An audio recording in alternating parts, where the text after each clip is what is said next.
నమస్తే, welcome to Suman TV. నేను మీ యామ్ని. ప్రస్తుతం మనతో ఉన్నారు ప్రముఖ ఆధ్యాత్మికవేత్త, ప్రముఖ జ్యోతిష్య వాస్తు పండితులు డాక్టర్ గుండెపూడి శివసుధీర్ శర్మ గారు ఉన్నారు.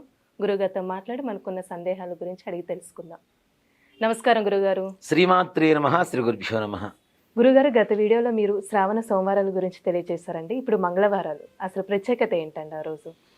మనం ఇందాక చెప్పుకున్నట్టుగా శ్రావణ మాసంలో ప్రతిరోజు ఒక పండగ రోజు. జన్మతః ఆడవాళ్ళకి కొంతమందికి కుజదోషం అనేది వస్తూ ఉంటుంది. అవునండి. మనం తొమ్మిది కూడా చెప్పుకున్నాం.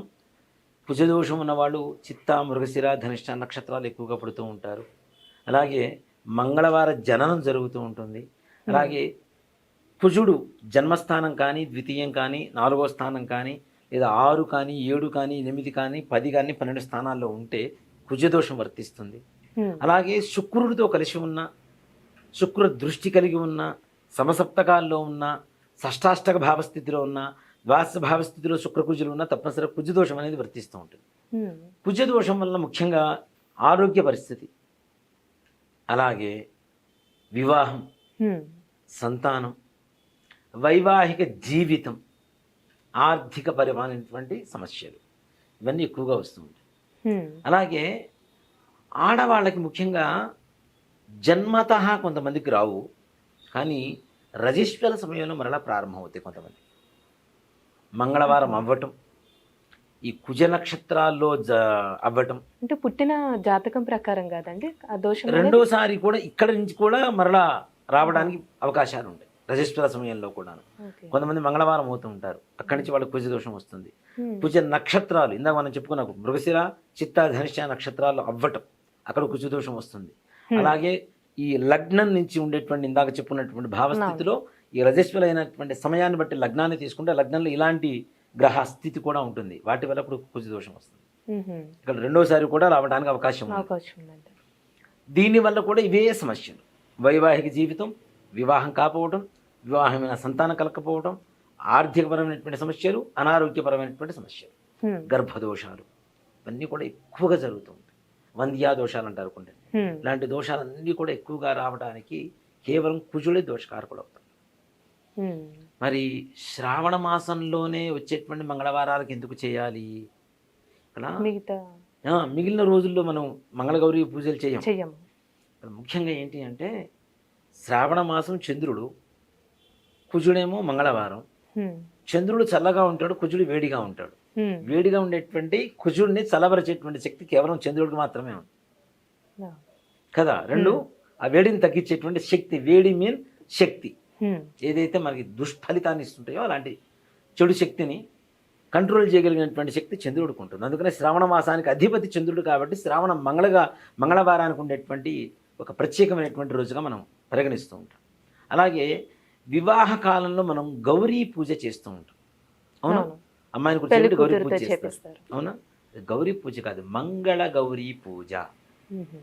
మంగళం అంటే కుజుడు కదా. రజస్వల సమయంలో కావచ్చు, పుట్టినప్పటి నుంచి వచ్చిన దోషాలు కావచ్చు, ఏవైతే కుజ దోషాలు ఉంటాయో అవి పోవడం కోసం అమ్మాయికి, పెళ్లి కూతురికి మంగళ గౌరీ పంచాక్షరి మంత్రాన్ని ఉపదేశించి అమ్మాయిని శక్తివంతురాలుగా మారుస్తూ, గౌరీదేవిగా మారుస్తూ, సకల కుజదోషాలు నివృత్తి కలిగి అమంగళాలు వెళ్ళిపోయి మంగళ గౌరీగా మార్చేటువంటి తంతే ఈ మంగళగౌరీ పూజ. ఇది ఇప్పుడు చాలా మంది చేయటం లేదు కూడా, మంగళగౌరీ పూజ కూడా చేయటం లేదు చాలా మంది. గౌరీ పంచాక్షరి ఒక మంత్రం ఉంటుంది, ఆ మంత్రాన్ని పెళ్లి కూతురికి తప్పనిసరిగా ఉపదేశించాలి ముత్తైదుల ద్వారా. ఉపదేశిస్తే ఆ మంత్రాన్ని అమ్మాయి పెళ్ళైనప్పటి నుంచి తప్పనిసరిగా నిత్యం జపం చేస్తూ ఉండాలి. తద్వారా దీర్ఘ సుమంగళ్యాభివృద్ధి, సంతానాభివృద్ధి, వైవాహిక జీవితం ఆనందం కలుగుతుంది, ఆరోగ్యం బాగుంటుంది, ఆర్థికం బాగుంటుంది, ఇంట్లో అంతా సుఖ సంతోషాలతో ప్రశాంతంగా ఉండేటువంటి తత్వమే గౌరీతత్వం. గౌరీదేవి అంటే సాక్షాత్ పరమేశ్వరి కదా, ఈశ్వరుడి భార్య కదా మంగళగౌరి అంటే. కాబట్టి అలాంటివి అప్పుడు కూడా చేయటం లేదు, అప్పుడు చేయలేదు. కనీసం మంగళగౌరి, మన శ్రావణ మంగళగౌరి వ్రతాలైనా చేసుకోవాలి. ఇప్పుడు శ్రావణ మాసంలో వచ్చేటువంటి మంగళవారం. కొంతమంది అంటే 5 సంవత్సరాలు అంటున్నారు. అవును, అలా ఆ విధంగా ఉంటుంది. తప్పనిసరిగా అమ్మ, ఇది ఒకసారి చేస్తే పెళ్ళైన సంవత్సరం మొట్టమొదటి సంవత్సరం నుంచే తీసుకోవాలి లెక్క ప్రకారం. అప్పుడు కుదరలేదు తదుపరి సంవత్సరం, లేదు ఇంతవరకు మాకు తెలియదండి, మాకు మీరు చెప్తుంటేనే విన్నాం, మేము చేసుకోవచ్చా అంటే ఎప్పుడు సంకల్పం జరిగితే అప్పుడే చేసుకోవచ్చు. శ్రావణ మాసంలో ఈ శ్రావణ మంగళగౌరి వ్రతం కూడాను ఎలా ఉంటుంది అంటే 5గురు ముత్తైదువులు పిలుచుకోవాలి. మంగళవారం రోజున ఈ చక్కగా తలంటు స్నానం వేరు, తల స్నానం వేరు. తల స్నానం అంటే ఊరికి నీళ్లు పోసుకొని షాంపూ రుద్దుకోవటం, ఇది కాదు. తలంటు స్నానం అంటే చక్కగా ఒంటి నిండా నలుగు పెట్టుకొని మంచిగా తలకి మంచి నూనె అంటించుకొని ఆ తదుపరి కుంకుడుకాయలతో చేసేటువంటి స్నానమే తలంటు స్నానం అంటారు. తల స్నానానికి తలంటు స్నానానికి చాలా డిఫరెన్స్. తల స్నానం అంటే ఇప్పుడు రోజు అందరూ చేస్తున్నటువంటి స్నానం, దానికి దీనికి మరి ప్రత్యేకత ఉండాలి కదా. తలంటు స్నానం చేసి చక్కగా ఇంట్లో పూజ చేసుకొని అమ్మవారిని, మంగళగౌరి అమ్మవారిని కలశం పెట్టుకొని ఒక పసుపు గౌరీ అమ్మవారిని చేసుకొని ముందుగా విఘ్నేశ్వర పూజ చేసుకొని కంకణాలు 7 కంకణాలు, ఒకటి అమ్మవారికి, ఒకటి పూజ చేసుకున్నటువంటి వారికి, వచ్చిన 5 ముత్తైదులకి ఒక 5 పోగులు దారం పోసి 9 ముడులు వేసి, ముడులు అంటే పూలు పుష్పాలు పెట్టండి, ఆకు పెట్టండి, లేదంటే ఒట్టి ముడి వేయండి, ఒక పుష్పం పెట్టేసి అట్లాంటివి మొత్తం 5-7 తోరణాలు సిద్ధం చేసుకొని అమ్మవారి కలశం మీద పెట్టి పూజ చేసుకొని వ్రత కథ వినాలి. వ్రత కథ వినేటప్పుడు కూడా ఒక నియమం ఉంటుంది. ఎలా అంటే మనం బియ్యం పిండి బాగా తడిపితే, బెల్లం కొద్ది కలిపి తడిపితే మనకి చలివిడి, దాంతో ప్రమిద తయారు చేసుకోవచ్చు. మన దీపపు కుంది లాంటిది పిండి ప్రమిద తయారు చేసుకొని దాంట్లో ఆవు నెయ్యి పోసి, కుంభవత్తులు అంటాం కదా, పువ్వొత్తులు అంటాం, ఆ పువ్వొత్తులు పెట్టేసి దాంట్లో ముంచి చక్కగా 5 దీపాలు పెట్టి దీపారాధనను వెలిగించి, పూజ అంతా అయిన తర్వాత కథ వినేటప్పుడు చక్కగా 5 దీపాలు వెలిగించి, పూర్వకాలంలో కొడవళ్ళు ఉండేవి ఎక్కువగా మనకి రైతుల దగ్గర, మనం ఇంట్లో గడ్డి కోయడానికి కొడవళ్ళు ఉండేవి. అలాంటి కొడవలి లేదు, ఇనప అట్లకాడ ఉంటుంది మనకి, సలాక్ అంటారు కొంతమంది, అట్లకాడ అంటూ ఉంటారు. ఆ ఇనపది తీసుకోవాలి, స్టీల్ది కాదు, ఇనపది తీసుకోవాలి. ఈ 5 దీపాలు వెలిగించిన తర్వాత ఏదైతే ఈ అట్లకాడని తీసుకెళ్ళి ఆ దీపాల మీద ఇలా పెట్టి కథ వింటూ ఉండాలి. దీని పొగంతా కూడా కాటుగ్గా మారిపోతూ ఉంటుంది ఈ ఇనపదానికి మొత్తానికి కదా. దాన్ని కొద్దిగా ఆవుని అట్లా టచ్ చేసి దానికి కొద్ది కలిపి దాన్ని కాటుకు పెట్టుకోవడం ద్వారా కళ్ళకు ఉండేటువంటి సకల రోగాలు పోతాయి. ఆవు నెయ్యి, ఇనుము, యాంటీబయోటిక్. అక్కడ కూడా ఆ కళ్ళకు కాటుకు పెట్టి వాళ్ళు పెట్టుకొని 5 ముత్తైదులకు పెట్టి చక్కగా వాళ్ళ చేతి కంకణం కట్టి, వాళ్ళకి శనగలు, చలివిడి, వాయనం ఏదైతే ఉందో అక్కడ వాయనం కూడా మనం ఏం చెప్తాం, ఇచ్చుకుంటూ వాయనం, పుచ్చుకుంటూ వాయనం. నా వాయనం తీసుకునేది ఎవరంటే నేను సాక్షాత్ మంగళగౌరి అని చెప్పి ముత్తైదు చెప్పి తీసుకుంటుంది. సాక్షాత్ మంగళగౌరి అక్కడికి వస్తున్నట్టే కదా.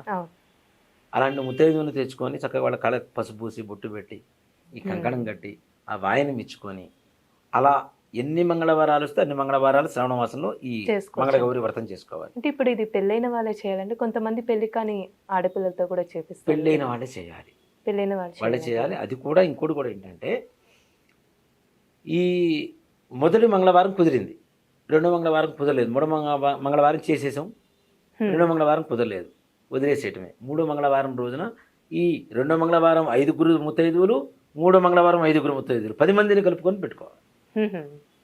మొదటి మంగళవారం కుదిరింది, మిగిలిన 2 మంగళవారాలు కుదరలేదు, మళ్ళీ చివరి మంగళవారం చేశాము. మొత్తం 3 15 మంది ఉండాలి అక్కడ ముత్తైదు. అది కూడా ఇంటికి పిలుచుకొని మాత్రమే వాయినం ఇవ్వాలి, మనం ఇంటి బయటికి తీసుకెళ్ళి వాయినం ఇవ్వకూడదు ఆ రోజున. అలాగే ఒక మొదటి మంగళవారమే కుదరలేదు, ఇంకా ఆ సంవత్సరం అంతా వృధా అయిపోయినట్టు.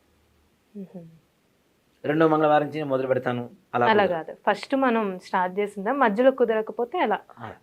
కాబట్టి ఇలా 5 మంగళవారాలు చేసి 5 సంవత్సరాలు పూర్తయిన తర్వాత ఎవరైతే పెళ్ళిళ్ళు జరుగుతూ ఉంటాయి కదా, పెళ్ళిళ్ళు జరిగేటప్పుడు హోమాలు అవి చేస్తుంటారు, నాగవల్లి సదస్యం స్థాళీపాక హోమాలు చేస్తుంటారు. ఆ పెళ్ళి కూతురే మంగళగౌరికి, ఇందాకేం చెప్పాను నేను, గౌరీ పూజ చేసేటప్పుడు ఆ అమ్మాయే మంగళగౌరిగా మారి మంగళగౌరికి పూజ చేయడమే ఆ యొక్క తంతు ప్రమార్థం అని చెప్పాను. మంగళగౌరి స్వరూపంలో ఉంటుంది కాబట్టి వాయనం అనేది ఆ అమ్మాయికి ఇస్తే వ్రతం మొత్తం పూర్తి. 5 సంవత్సరాలు పూర్తయిన తర్వాత ఉద్యాపన అంటాం కదా, వ్రత ఉద్యాపన అంటాం. వ్రత ఉద్యాపన అంటే ఏంటి, మనం ఏదైతే వాయనం అనుకుంటామో ఆ వాయనం ఇస్తే చివరిలో గౌరీదేవిగా మారిన అమ్మాయికి, పెళ్లి కూతురికి ఈ వాయనం ఇవ్వడం ద్వారా వ్రతం అంతా కూడా పూర్తయినట్టు. 5 సంవత్సరాలు ఇంకా పూర్తవుతుంది. దీర్ఘ సౌమంగళ్య వృద్ధి కలుగుతుంది, ఆరోగ్యం కలుగుతుంది, సంతానం కలుగుతుంది, సత్సంతానం కలుగుతుంది. అది కూడాను విద్యాబుద్ధులు మంచిగా, తెలివితేటలు కలిగినటువంటి పిల్లలు, మంచిగా చదువుకునేటువంటి పిల్లలు, ఇలాంటి సత్సంతానం కలుగుతుంది. భార్యాభర్తల మధ్యలో ఏ రకమైనటువంటి చికాకులు ఉండవు. వ్రతాన్ని పూర్తి చేయాలి, 5 సంవత్సరాలు చేయాలి. 1 సంవత్సరం కుదిరింది, ఇంకో సంవత్సరం కుదరలేదు, వదిలేసి మరుసటి సంవత్సరాన్ని కౌంట్లో చేసుకోవచ్చు, దాంట్లో సమస్య లేదు. చక్కగా చేసుకుంటే ఇంట్లో సకల ఐశ్వర్య ప్రాప్తి కలుగుతుంది, మనకు ఉండేటువంటి సకల కష్టాలు కూడా నివారణ కలిగిపోతాయి. ముఖ్యంగా ఆడవాళ్ళు మానసికంగా చాలా బలంగా తయారవుతారు, వ్రతం వల్ల. దృఢంగా చాలా, అంటే మెంటలీ స్ట్రాంగ్ అయిపోతారు వాళ్ళు. అది చాలా మంచిది కదా. అవును. ఆడవాళ్ళు మానసికంగా కొంచెం వీక్గా ఉంటారు, అలాంటి స్ట్రాంగ్ అవ్వాలి, అయితేనే కదా అన్ని సమస్యలు ఎదుర్కొనేటువంటి శక్తి వస్తుంది. అలాంటి వాటికి మంగళగౌరి. కాబట్టి ఇలాంటి మంగళగౌరి వ్రతం చేసుకోవచ్చు, మనకున్నటువంటి అన్ని కష్టాలు నివారణ చేసుకోవచ్చు. చాలా చక్కగా తెలియజేస్తారండి. ధన్యవాదాలు. శ్రీమాత్రే నమః. శ్రీ గురుభ్యో నమః.